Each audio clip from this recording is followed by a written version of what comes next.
ISC, because Creative Alliance, we were asked by a consortium of Birmingham cultural organisations, Birmingham Royal Ballet, Birmingham Hippodrome, the REP, MAC, and CBSO, to start the process of what would need to happen in 10 years' time, so that a partnership of Birmingham's cultural organisations can develop a workforce that reflects the population of Birmingham and the West Midlands. So we talked to 120 young people, 100 of whom were already engaged in some form of creative activity, some with the partner organisation, some separate to the partner organisation. Diagonal cross-section of 20 staff from each of those organisations, and a load of desk research into what some of the issues around employability were. And this is sort of just a lead in to hearing about the experiences of these three people. A huge amount of data observations emerged from the process. I'm not going to attempt to share all of that, but the big thing that emerged, which is what Sandy just said, is around culture change, because what young people perceive to be the dominant culture of an organisation will affect from the very outset their relationship to it and how welcomed they will feel in it, and whether they are going to be allowed to be their authentic selves, or whether they are going to have to adapt to fit into the dominant culture. And there's a perception that most of those cultural organisations would require them to change themselves to fit in to that dominant culture of those cultural organisations. So of course, there's a huge amount of work that has to be done, both inside those organisations around culture change, but also working with the communities to convince them that that change is being made and is permanent and isn't just a one-off project activity. So we came up with a whole load of recommendations, and one of them I just want to share with you, because I think it is pertinent. This came out of the work with the team groups. There's very few people who work in those organisations who actually live in Birmingham or in the centre of Birmingham. As some of the young people said, they're not real Brummies, you know. So with one of our suggestions is actually building in to their CPD programmes, a programme where you actually get to know Birmingham. That you get to visit a primary school in Allenbrook. You go and have lunch at an allotment in Handsworth. You know, you actually start talking to, you get to know your city and get to know the people in your city and start building relationships with people in the city, and that there are some fantastic people and organisations who are gateways, not gatekeepers, they are gateways into having conversations with local communities. And as well as developing, your very strong outreach work where you take your art into communities, you develop an in-reach programme where you invite those gateway people and organisations to get to know your organisation. Because they have to get to know the organisation, not just the art form that you make, if you are truly going to enable people to feel that they will be genuinely welcomed and you are genuinely developing an inclusive environment. Now, we're still discussing the report and the impact of recommendations with senior leaders from those 5 organisations, so I can't yet share it widely, but when we can, we will, because I think there are some far-reaching recommendations for all organisations to really have to start thinking of. So that's this is where this panel really emerged from, is inviting some people who are looking, who are developing their practice to get into the sector. So I'm going to invite each of them to just tell us a little bit more about yourself. I'll start with you, Bradley, and And so tell us a little bit more about yourself and maybe some of the barriers that you or other people you know have faced, and what might be the opportunities to change this. Hi everybody, I'm Bradley, actually now. I'm going to ruin everything you just said because I'm not a real Brummie. I was born in Croydon and then was brought up in Northampton, so not too far. So Birmingham was sort of my closest major city, because Northampton's a big building, so we used to come here quite a lot. I grew up in Milton. Oh, So I think you can arrive in Birmingham when it's up a Brummie straight up. Oh, yes. is that okay? No, is that okay? Is it on? Oh, that's a good question. Yes? Yeah, that's it. Yeah. You can always speak up for that. So, just talking about barriers I've faced, maybe going into the music industry, to sort of understand where I come from on that aspect. I've had an interesting upbringing. My dad is from Ghana, so I'm mixed race, and my mum is from Kent, and but my dad left at a very young age, so I was mainly brought up by the white side of my heritage, and basically brought up by my grandparents. So any sort of perceived barriers I didn't really know much about until I was a lot older, because I say this, sometimes people don't understand when I say this, but I didn't really know I was black until I got to about 10 years old. And that was mainly because I was brought up in a very sort of elderly white culture. And I think maybe that's why I found my journey into classical music maybe slightly easier than other people. So I would run around the house when I was little, and everyone thought I was going to be a drummer because I used to tap everything. And then one of my best friends started learning the trumpet, and I was about 8 and decided that, well, if he's doing it, I'm definitely going to do it. And he doesn't play the trumpet anymore, but he does make me say that he's the reason that I'm doing what I'm doing now. But the first time I started to notice that I was one of the only black classical trumpet players in the country, really, was sort of around maybe 14, 15, when I was going through like county music sort of level. And you know, I'd look around, we had a huge wind band, must have been about 80 people, and I think the first year I was the only person there of colour. The second year there was 2 of us, which was nice. And then it was sort of by the end of that stage that I really decided, right, this is definitely the industry I want to go into. And I joined the Junior Guildhall School of Music and Drama. I used to go there every Saturday. And going into that, I thought, okay, this is like a bit more intense music making now. I'm sure that I will see, because this is bringing people from all over the country, it's going to be a lot more diverse. And it wasn't. And there was 2 of us again. And that's when I really started to notice that maybe I was somewhat a bit different in the field.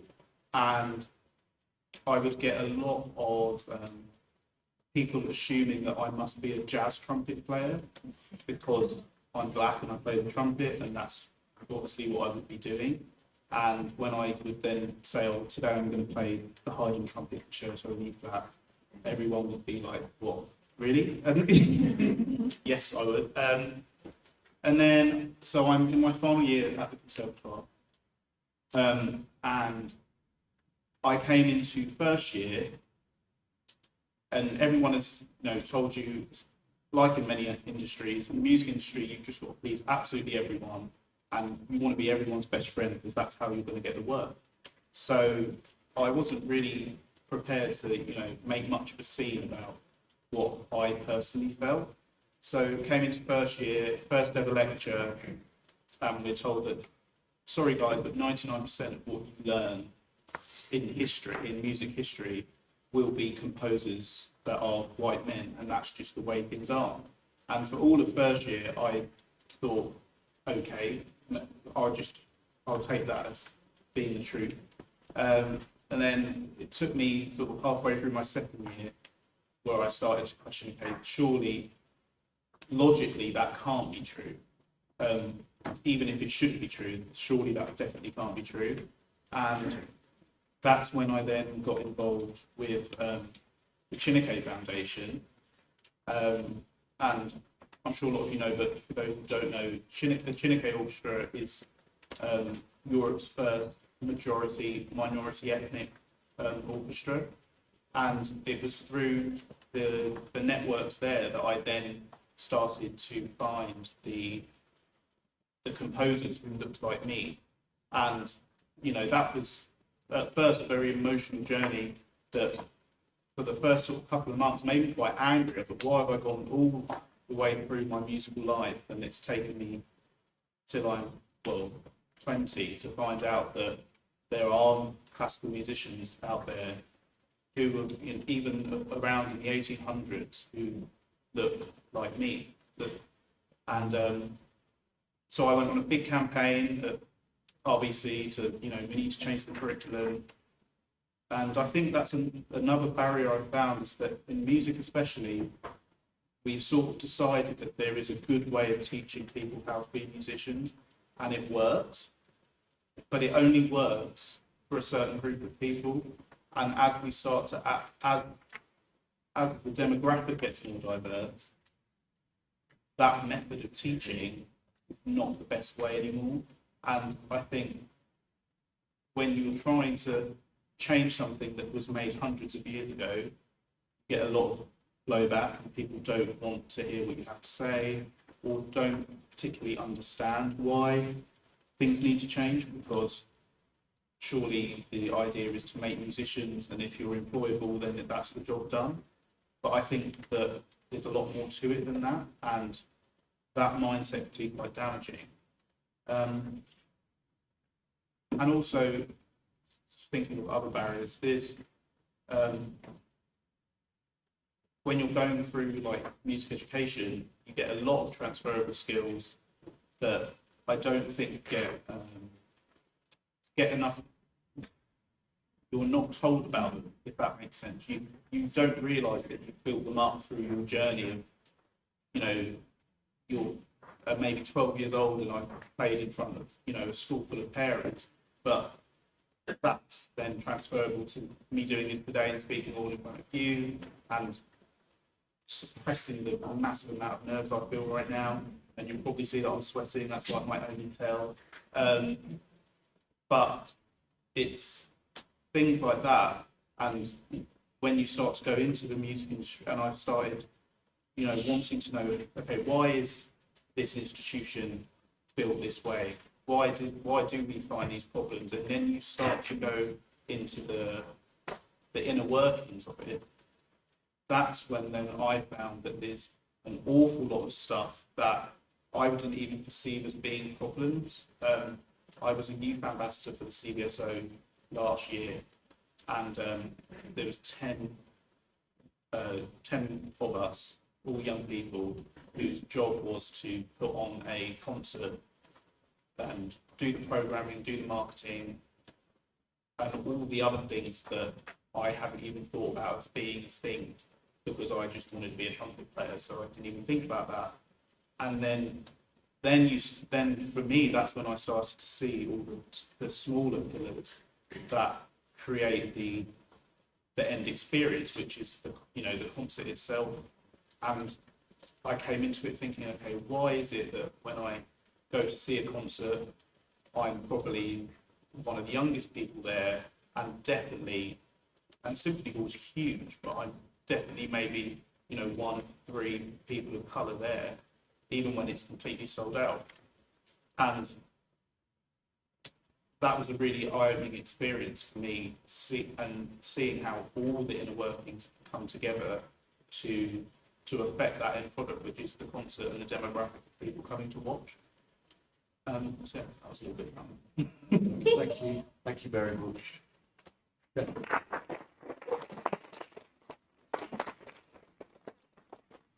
Hello, can you hear me? Okay. My name is Shukina. I'm a digital marketing coordinator at Fabric, which is Dance Exchange of Birmingham and Dance for Nottingham merged together. So we're newly merged. And I have a background in dance, not in the academic sense, so I didn't study dance at university. I danced in a community group and used to compete in street dance / hip hop.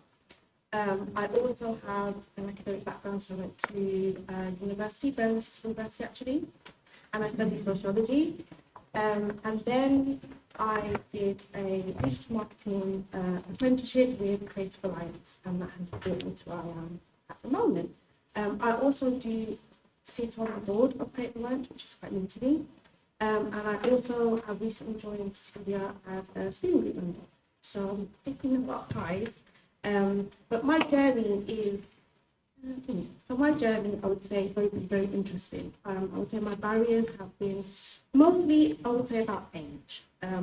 I think as a young person, you kind of feel like you don't fit into a lot of these spaces due to being inexperienced. So one of the reasons I did an apprenticeship was I left uni and I just, didn't really know what I wanted to do. And I felt like I didn't have enough experience and training to step my foot in that door and go straight to a graduate level job or sit in any other type of job because I just felt out of place. And I think a barrier to that is not having the knowledge and exposure to the different ways that you can gain training. So I didn't think I could go to uni and study an apprenticeship. I just thought you go to uni and then you kind of go out into the world of work. And actually, you can do an apprenticeship at 21, 22, 23, and that's completely fine. And you can do it in something that you haven't done before and learn to love it. Digital marketing is something I never knew I could do, especially coming from a sociology background. And it was such an eye-opening experience for me to be able to work and training at the same time. I'm a big advocate for apprenticeships because I think it's amazing to be able to work with loads of different people and also be young and be in a space where there's people who have like your whole life. Well, I'm 25 and some people have experience that's my whole life. And to sit in a room with them and feel valued is like really, really important. And I feel like we should definitely do it more by allowing young people to be in spaces, sitting in an office or sitting on a board or in a steering group and bringing our experiences to you. As we come up into the workforce, I think it's really important to be able to, just give us that platform to speak and feel valued.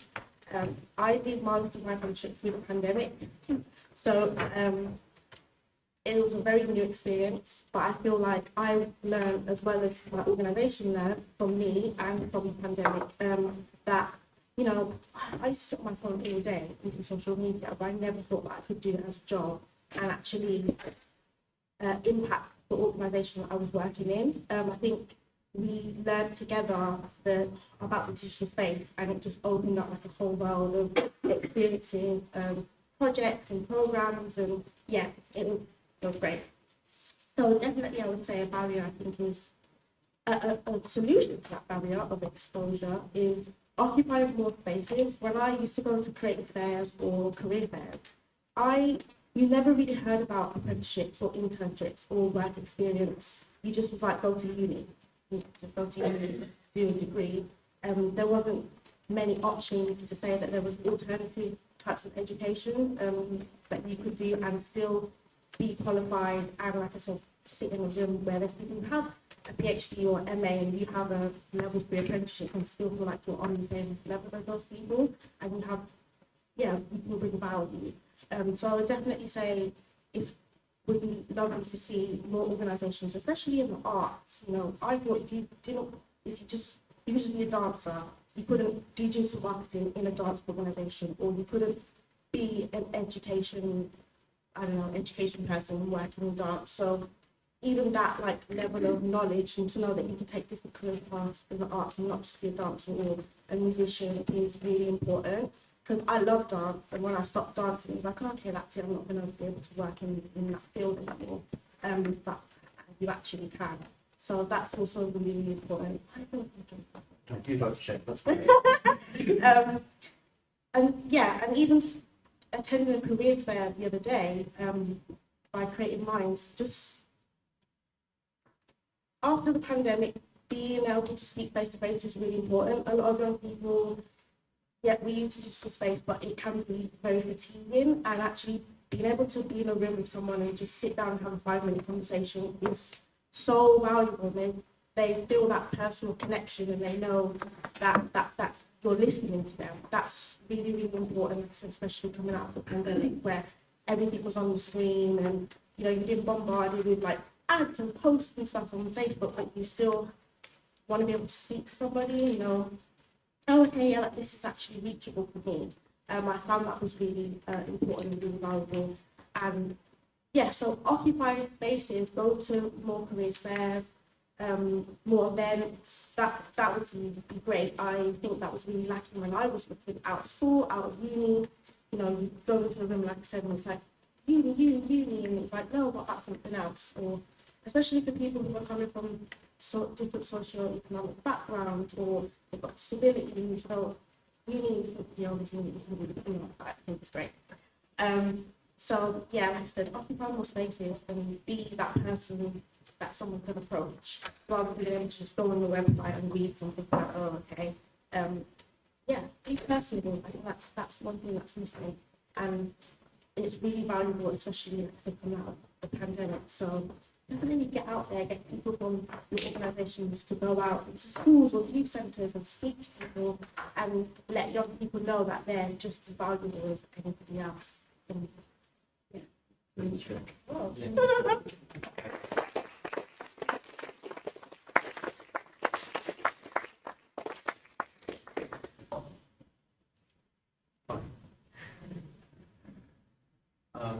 Yeah. My name's Jake. I'm currently a performer practitioner working alongside the theatre. I'm not really much of a speaker, so I'll try and keep it short and sweet. And explain partially some barriers that I've experienced. But I'll explain some of the barriers that feel like that have been passed. So I've been working alongside the theatre since I was 10. And that company's been welcoming, accepting about who I am and how I've grown as an artist and how I can approach different organisations through the theatre, and mainly how to be more open as an artist and how to get my name out there. And mainly just how to be more confident in that sort of barriers. But the only barrier I'm always facing myself is always working with the same company and not with any other company. And it's always making me feel like, how can I do that without feeling like I can't feel scared, unwelcomed, not accepted. And so, for example, any company can just say, you know, we have access, we can give you access to this, we can give you access to that. But as soon as you meet them face to face and they don't really have the time or investment in you, and they've rushed in a project that you've worked on for, like, say, example, like 2 days, and you're like a bit overwhelmed. You never got to know anybody, you never got to talk to anybody about what you're about, what your project is truly going to inspire.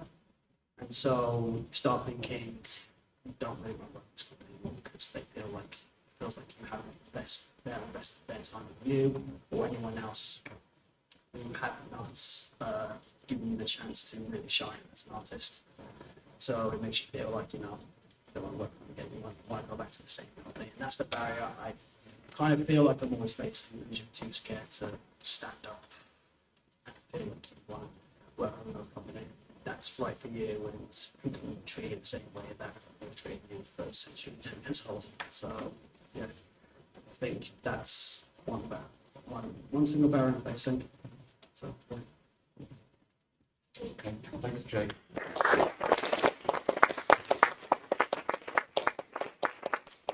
I'll put this out to the audience now, and if you've got any questions for the panel. Okay, thanks. This. Oh, okay.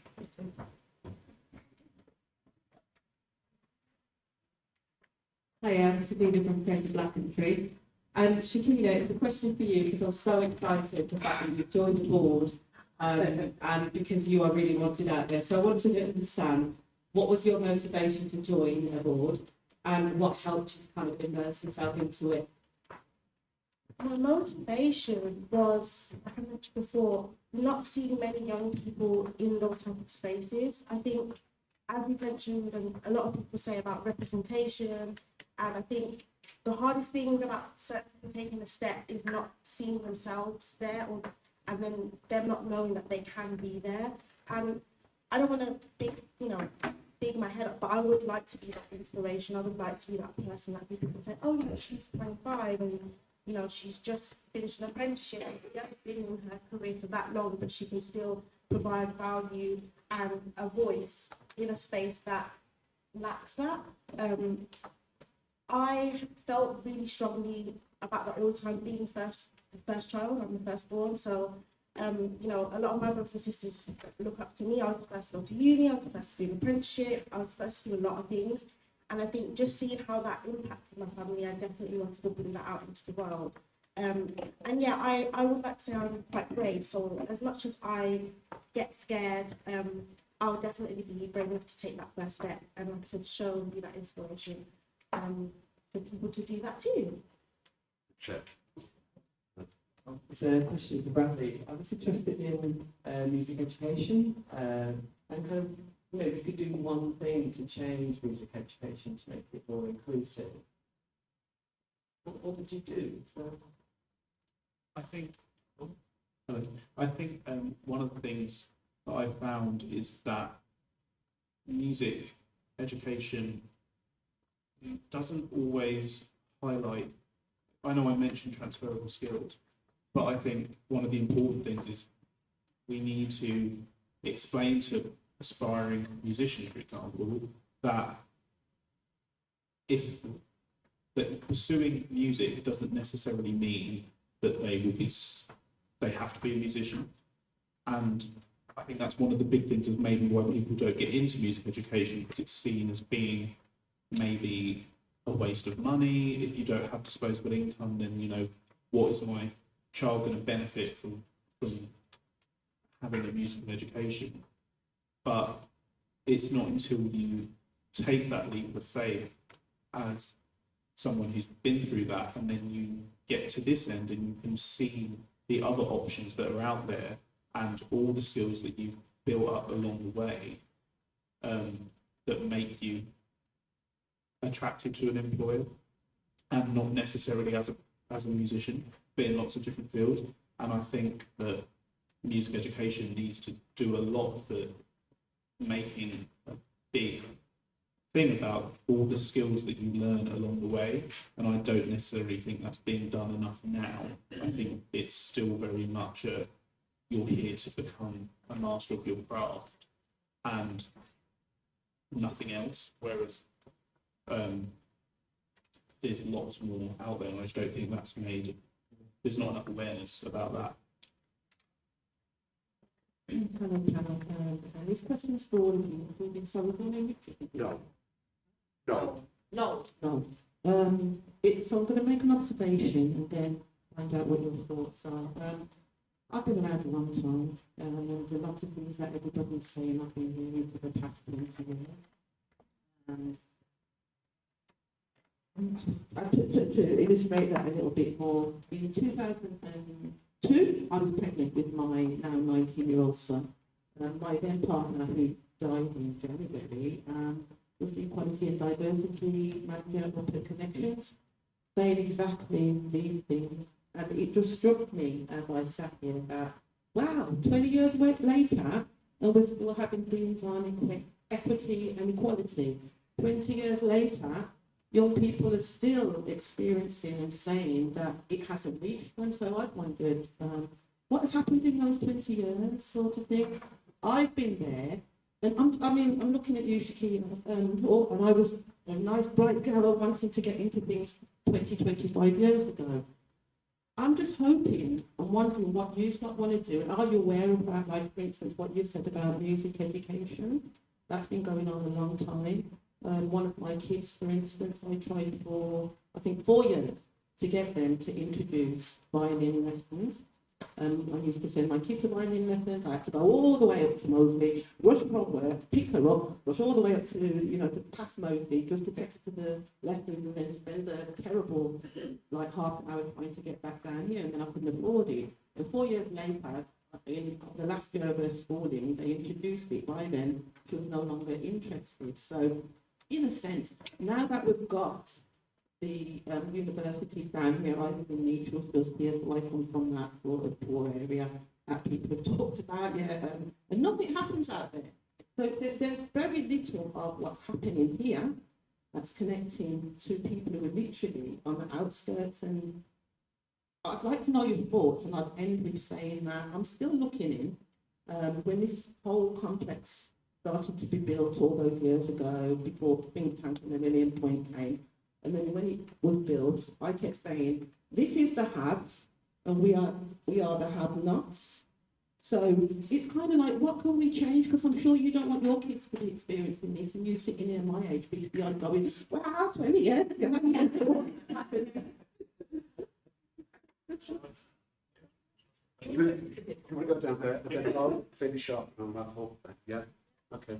I think something I've found about your point is, in the music industry especially, there's still this, like we call it like a canon of composers, for example. There's still this huge sort of untouchable thing that of music being this sort of high art that we can't change because we're, in a way you're made to feel as if, I'm not Beethoven, I'm not worthy to touch what you did.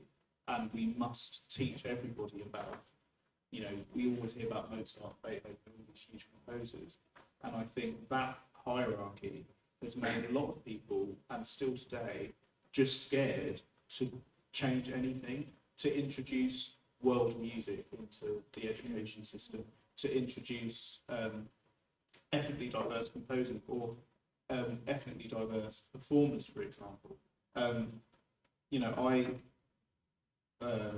I lived in Neutral last year when I was studying, and the year before I lived in Celio.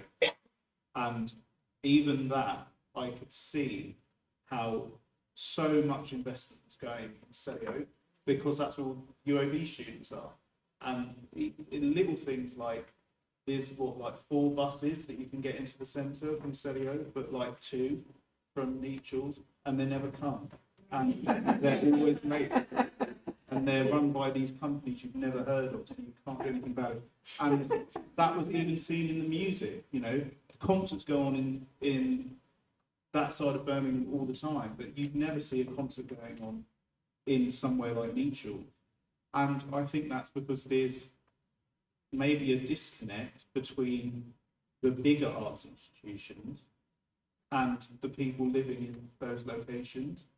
And I, as you say, you've heard all these things before, but I just think it probably is exactly the same issues, and there's just still this fear of change. And a lot of people talk about how, it's a very delicate thing to do, trying to go around and change all these things, and we can't upset people. I mean, that's a big thing I found, is we can't upset our current audience. But our current audience is the same people, and I'm upset, but you're okay with that. And I think someone needs to go, okay, and I know this comes from my 21-year-old naive mindset. We shouldn't worry about money, but I know that's a big idea, a big thing, but we just need someone to go, sod that, let's just shake everything up. We don't need to care about the audience we have already, because if they're loyal enough, they'll come back anyway. we need to do something different to get the new audience in. And They're not news, we've been here for a while. when I was doing Youth Ambassador, I'd speak about these things, and it was as if it was new to them. So, you know, it was a new audience to them. And I just think, you know, we talk about language we can use when we're talking about EDI and things that we can and can't say. But I think it all stems from no one is big enough to go into these areas and ask them what they want, and instead of just assuming what they might like. So I think it's definitely a big thing of you need to get in there, understand what the actual barriers are, instead of assuming what the barriers are, because if you've come from a different background, you can try your best to assume, but you're never going to fully understand until you're actually in there. So I think it takes doing that. But I've spoken a lot, so. That's okay, Bradley. I just keep the eye on screen. I'll build on that and say, go out into the communities. Like, you can't expect that people are going to come, that they're going to come to you when there's not that trust being built. You need to take what you have to them and not feel like you're invading their space, but that you're, I guess, showing them what you can do and how that can benefit them, and then that trust comes with it. I think, just to give a short example, what we do with Birmingham International Dance Festival, and this year was my first time doing that, and we went into Handsworth for 2 days, and literally just seeing those people saying, oh, I saw you here last year, or oh my gosh, we need more of this, just shows you how important it is to go to them, to show them what you have and how, like I said, how that benefits them, and then build that trust. And those people that came last year came this year, and you know, the people that came this year hopefully will come next year, and that's how you build it, and that's how you then get them to come to you in the city centre after you've gone to them in Handsworth. So yeah, I think it's about taking that step and taking that bravery and saying we're going to go to them and not just expect them to come to us just because we've got all this money or we've got this amazing thing. They don't know it's amazing because you haven't gone to tell them that it is or show them that it is. Yeah. Brilliant, thanks, Shep. Yeah. I think I'll end on this note. We still live in a very sloth of a country. And I've been around for a long time, and the ridiculous barrier I still find ridiculous that we're still having to pay for water.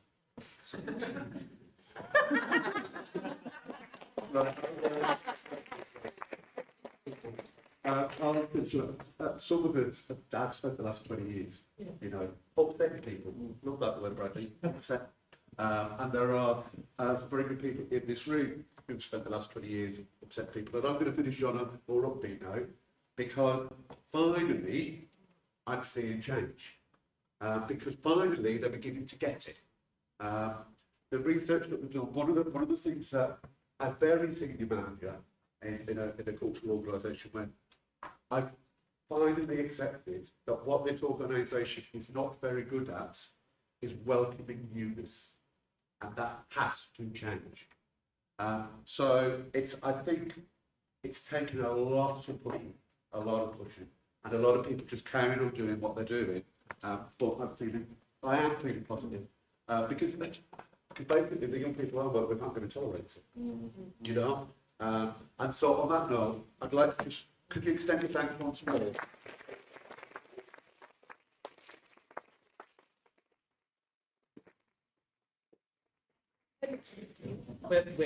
Time is well out the window, completely. What I'm suggesting we do again, we've got a quick break again. If you go and grab a tea or coffee, so we can come back in again. And we'll be about 5 minutes.